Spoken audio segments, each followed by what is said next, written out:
Hello guys, welcome sa aking YouTube channel guys. Ngayon guys, magpapalit tayo ng hand mixer or hand wash mixer. Ito guys, first customer.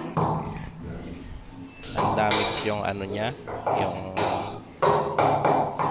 hand wash.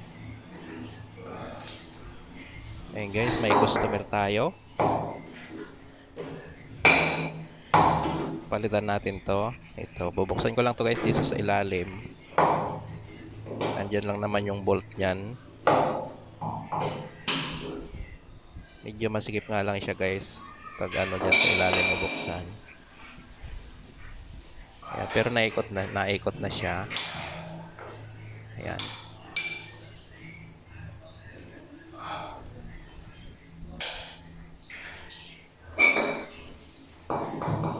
Salamat pala guys sa aking customer. Planning naman ito guys. Maraming service tayo.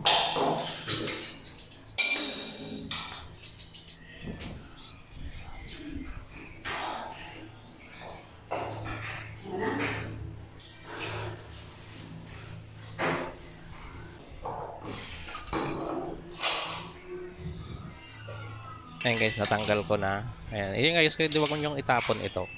Kasi tatanggal yan. So kung sakali may sira yung sa ulo na yan, pwede mong tanggalin yun. Nakatread lang naman yun guys. Ayan, iba kabit natin. Ito muna yung gasket. Ayan. Ayan guys, may gasket siya dyan sa babaw at saka may isang gasket sa ilalim.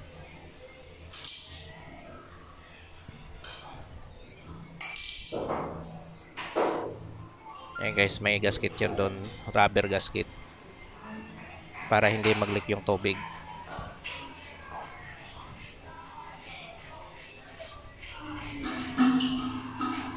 Ayan guys, madali lang naman kasi wala naman tong ano, wala naman siyang hot water, normal water lang naman lahat. Ayan guys, kung bago lang pala guys sa aking YouTube channel, baka pwedeng paki-subscribe at paki-click mo rin ang bell button para updated ka kung ano man ang ina-upload kong video. Ayan guys, malapit-lapit na to.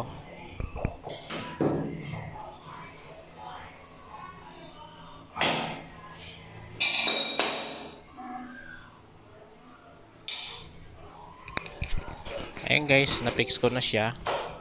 Yung flexible hose na lang ang pinifix ko dito sa ilalim para mabuksan natin. Ayan guys, paki-subscribe ang aking YouTube channel at paki-click mo rin ang notification bell. Ayan guys, kailangan ano din natin siya, isentro. Ayan. Ayan guys, yung sa yung ano niya, yung